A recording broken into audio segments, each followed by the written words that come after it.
আমাৰ জীৱনৰ বৰ কঠিন শব্দটো হৈছে অজুহাত। কঠিন বুলি এইকাৰণেই কৈছোঁ কাৰণ এই শব্দটোৰ পিছত যি লাগি গৈছে তেওঁৰ হাতত আৰু বিকল্প একো নাই।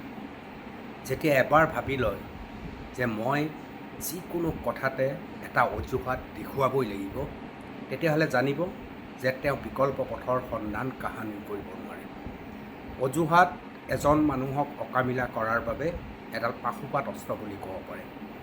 আপোনাৰ তাত আপুনি যিটো কাম কৰি আছে তাত আপোনাৰ পৰ্যাপ্ত সুবিধা নাথাকিব পাৰে, কিন্তু যদি আপোনাৰ মন আছে, আপোনাৰ যদি কৰাৰ আগ্ৰহ আছে, তেতিয়াহ'লে পৰ্যাপ্ত সুবিধা নথকাৰ পিছতো আপুনি এটা কাম সবলভাৱে আৰু সৰলতাৰে কৰিব পাৰে।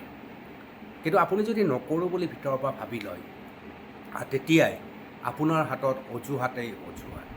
আপুনি ক'ব এইটো কাৰণত মই কৰিব পৰা নাই, মই সেইটো কাৰণত কৰিব পৰা নাই, মানুহ নাই, কম্পিউটাৰটো বেয়া, বা মই যাব পৰা নাই, সাংঘাতিক জাম ৰাস্তাত জাম সাংঘাতিক, আপুনি যাব পৰা নাই বুলি ক'ব। কিন্তু আপুনি জাম ৰাস্তাত যে থাকে গুৱাহাটীত, সেই কথা জনাৰ পিছতো আপুনি যে আধা ঘণ্টা আগত ওলাই যোৱা নাই, সেই কথাটো কিন্তু আপুনি নকয়, কিন্তু যান জঁটটো আপুনি অজুহাত হিচাপে লয়। সেই ধৰণৰ অজুহাত বহু মানুহৰ ক্ষেত্ৰত দেখিবলৈ পোৱা যায়।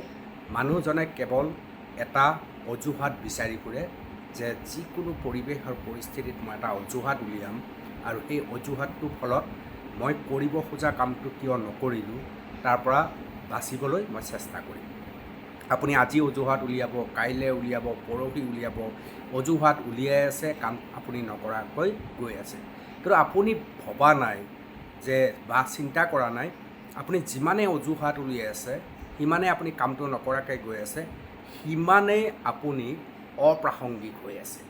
অৰ্থাৎ আপুনি কৰি থকা কামটোৰ সাংঘাতিকভাৱে অপ্ৰাসংগিক, আপুনি নিজেই কৰি গৈ আছে, অথচ আপুনি ধৰিবও পৰা নাই, ভাবিবও পৰা নাই।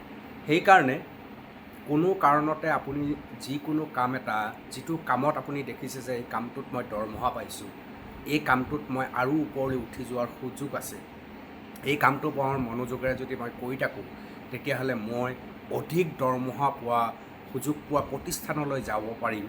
এনেধৰণৰ মানসিকতাত যদি আপুনি আছে, তেতিয়াহ'লে আপুনি তেনে কামবিলাকত অজুহাত একেবাৰে নুলিয়াব।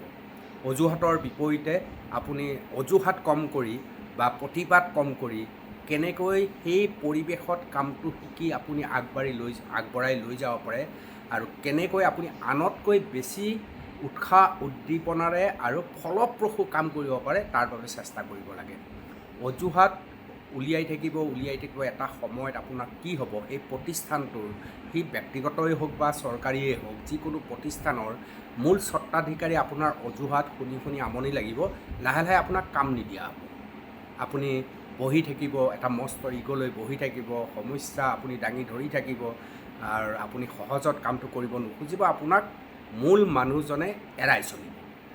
যেতিয়াই আপোনাক এৰাই চলিব, তেতিয়াই আপোনাৰ কি হ'ব, আপুনি আৰু বেছি অকামিলা হ'ব, আৰু এটা সময়ত ইমানলৈ অপ্ৰাসংগিক হৈ পৰিব আপুনি, যে আপুনি হয়তো সেই প্ৰতিষ্ঠানটো এৰি যাব লাগিব।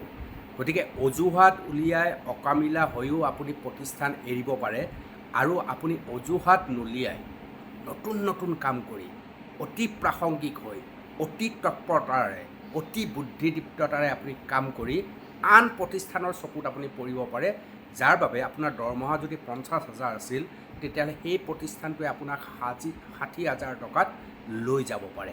কিন্তু অজুহাত উলিওৱা মানুহক দ্বিতীয়টো প্ৰতিষ্ঠানে কিন্তু একেবাৰে নিবিচাৰে। অৰ্থাৎ আপুনি সেই প্ৰতিষ্ঠানটোতে চৰ খাই, গুৰ খাই আপুনি ওলমি থাকিব লাগিব। যদিহে আপুনি অপ্ৰাসংগিক নহয়, বুদ্ধিদীপ্ত হয়, আৰু আপুনি কামটো খুব সুচাৰুৰূপে কৰিব পাৰে, তেতিয়াহ'লে যিটো প্ৰতিষ্ঠানৰ আপুনি 50,000 টকাত কাম কৰিছিল, একেটা কাম কৰিবৰ কাৰণে আন এটা প্ৰতিষ্ঠানে আপোনাক 60,000-70,000 টকাত লৈ যাব পাৰে। এনেধৰণে মানুহৰ জীৱনটোত প্ৰফেশ্যনেল হ'বলৈ শিকক। বৃত্তি যেতিয়া কৰিছে, বৃত্তিৰ উচিত ব্যৱহাৰ কৰিবলৈ শিকক। আজিৰ পৰা অন্ততঃ মই বিশ্বাস কৰিম আপুনি আৰু কোনো কাৰণতে অজুহাত নুলিয়ায়। অজুহাত আমাৰ জীৱনৰ ডাঙৰ শত্ৰু। কি ভাবে আপোনালোকে জনাব।